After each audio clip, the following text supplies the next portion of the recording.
Buti pa ang pangalawang Pangulo na tumanggap sa aking pagbisita. Kinakalawang na bisikleta, siya lang po yung nagbigay ng chance na makaharap at makausap siya at mapakinggan kung ano talaga ang daladalang mensahe ng kinakalawang na bisikleta na minsan nang napagkamalang basura.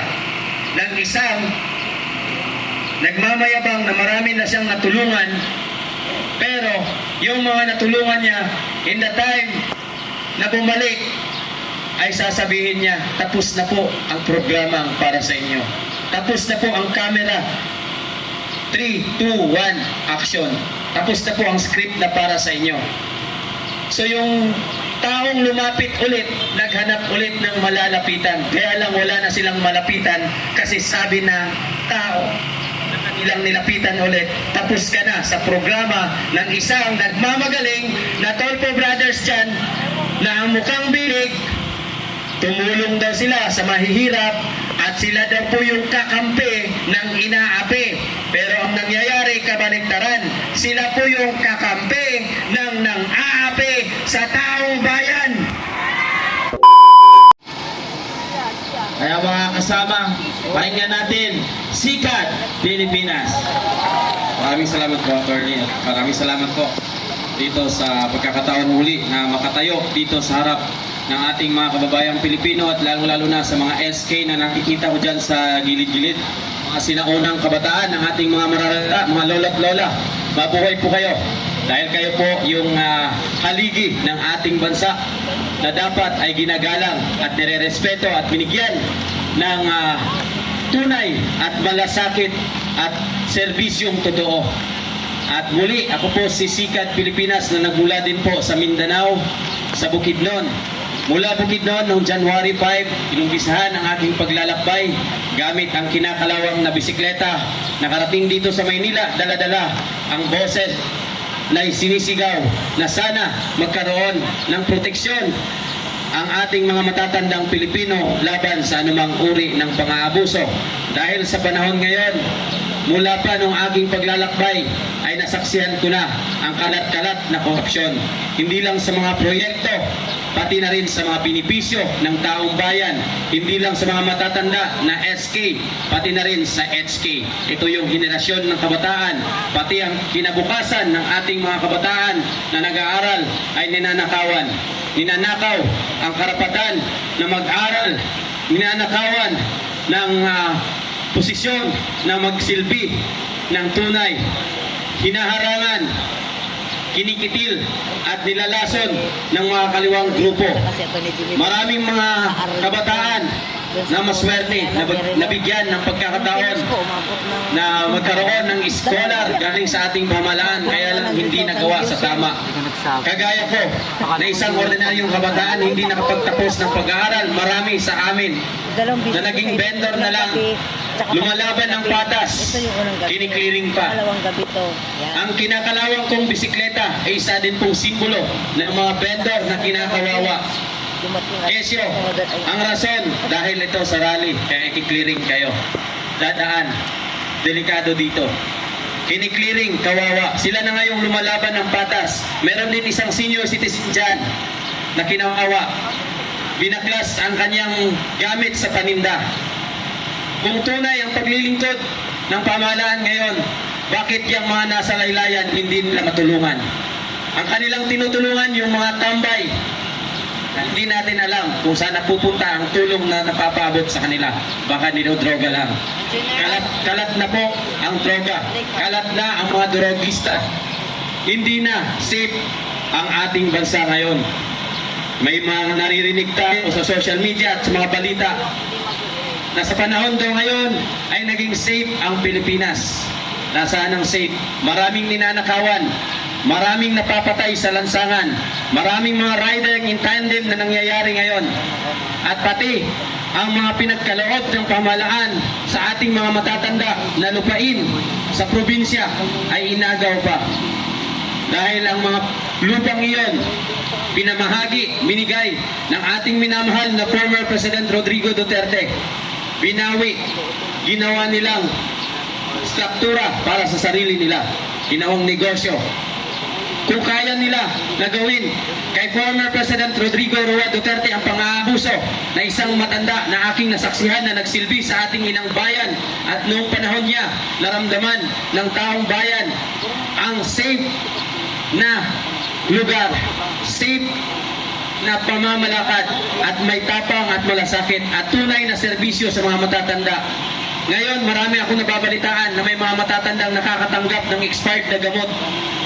Ganun ba ang programa ng administrasyong ito? Yan ba ang pinagmamalaki nyo? Ang proyekto nilang pinagmamalaki, ayan, nasa harap natin, barbed wire. Sino bang nakakulong dito? Wala namang nakakulong dito. Parang sarili nila, kinulong na nila sa paglatag nila ng kanilang proyektong barbed wire. Pero nung panahon ni Tatay Digong, ano ang proyekto? Build program. Karagdagang istruktura para sa ating mga kababayan. Para sa susunod na mga henerasyon ay magamit pa ng mga kabataan na sumisipol pa lang. Sa panahon namin ngayon, nawawalan na kami ng tiwala sa pamahalaan. Kaya maraming mga kabataan dyan, tahimik lang. Pero panahon na tayo, sumikad tayo. Isikad natin, isigaw natin ang tunay na kahulugan ng kalayaan. Hindi yung kalayaan na malaya silang magnakaw sa kaban ng bayan. Samantalang ang ating mga kababayan gutom sa kanilang mga tahanan. May mga matatandang umaasa ng ayuda, binipisyo sana, pero hindi nakakarating sa kanila. Kasi ang napapriority, sabi nga ng iba, malapit sa luwag, malapit sa kaldero, malapit sa kawali. Lahat ng mga ayuda napupunta sa kamag-anak lang nila. Ang nabibigyan, yung malakas pa. Paano yung mga matatandang hindi na kayang magtrabaho? Paano sila? Saan ang para sa kanila? Inaabuso nyo. Hindi lang kapangyarihan sa pamumuno dito sa ating pamahalaan ngayon. Kinokontrol ninyo ang pondo na nararapat sana sa proyekto na magamit pa ng susunod na henerasyon. Kawawa ang kinabukasan ng kabataan, kinabukasan ng mga matatandang Pilipino na umaasa na makakaramdam naman sana ng kapanatagan. Kaso, ang naramdaman nila ngayon, pag-aalala. Dahil ito lang yung nasa isip nila ngayon. Kahit tahimik lang yan sila, ito yung iniisip nila. Paano na? Ano na ang aming gagawin ngayon? Pero wag po kayong mag-alala. Yung mga nasa bahay na hindi kayang tumayo, tumindig, pumunta dito. Ito lang yung panawagan ko sa inyo. May mga apo, may mga kamag-anak kayo na matitikas, matatapang. Ang tapang natin, huwag nating ilabas sa social media. Nandito ang tunay na laban. Nandito, humarap tayo. Makiisa. Isikad natin. Sipain ang nararapat sipain. Ilibing ang dapat ilibing. Ito na, nakahanda na ang kabaong. Iwan ko lang magkasya ba sila dito. Kung hindi sila magkasya, may mga maleta naman tayo dito nakalatag. Maluwag pa. Hindi ako. Yung mga magnanakaw nararapat dyan. Ginawa ko lang yung pagsakay kanina sa kabaong dahil yun po ay isang salamin na ating nakikita sa panahon ngayon. Ang tunay na nangyayari sa ating bansa, pinatay na nila ang demokrasya. Pinapatahimik nila ang tumitindig, sumisigaw ng karapatan ay pangalagaan. Ang gusto nila, kawatan ay protektahan. Yun yung nangyayari ngayon. Binipisyo ng mga matatanda, gagamitin lang ang pangalan ng mga matatanda, pero bulsa nila ang lumulobo at nandun sa kanilang mansion. Nakaparada ang mga luxury car, pero ang mga programa at proyekto at binipisyo ng mga matatanda nawala na. Naging pangako na lang. Pangakong napako. Eto naman dito sa Mindanao, mga kapatid natin dyan na naapektuhan ng lindol.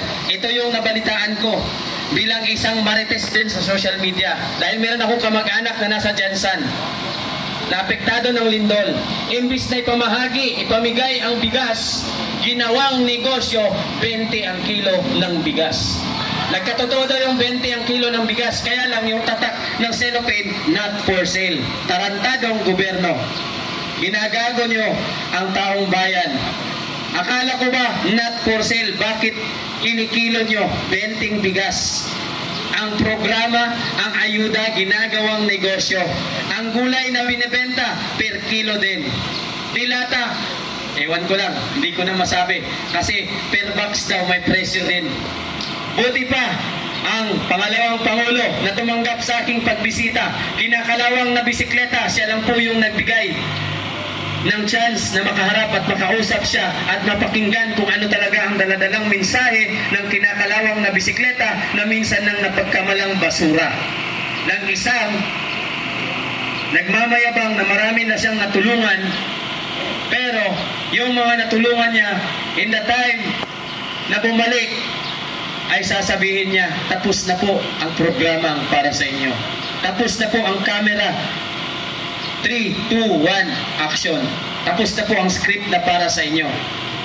So yung taong lumapit ulit, naghanap ulit ng malalapitan. Kaya lang wala na silang malapitan kasi sabi na tao na kanilang nilapitan ulit.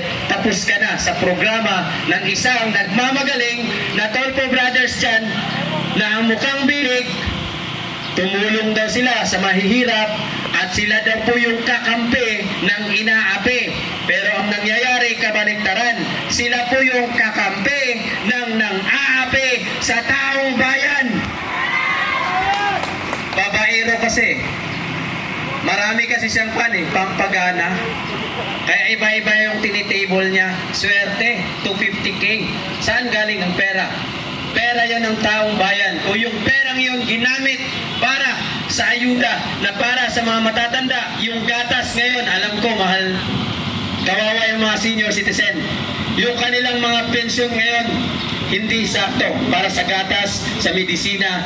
Kung may bibigay man, hindi ko lang alam sa ibang mga barangay, kung sakto ba yung expiration na 3 months daw expired na. Pero yung iba nakakatanggap talaga expired na.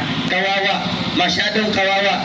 Kaya ngayon, mga kapatid, mga kababayan, mga katunay, ang tunay na nagmamahal sa ating bayan, tayong mga taong nandito at ang ating mga apo, kamag-anak na matitikas na gustong lumantad, lumantad po kayo. Huwag po kayong matakot dahil itong ating pinaglalaban, para po ito sa ating kinabukasan at para po ito sa ating mga matatandang Pilipino na unang tumindig at haligi ng ating inang bayan at mga kabataang nawala na sa landas.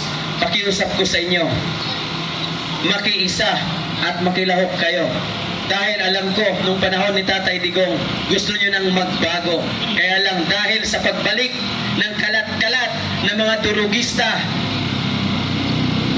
ay naisama na naman kayo. Mga kabataan na nag-aaral out of school youth, na gustong mag-aral, may pag-asa pa. Gaya nga sa sinabi ni BP Inday Sara Duterte sa akin, dahil hindi ako nakapagtapos ng elementarya.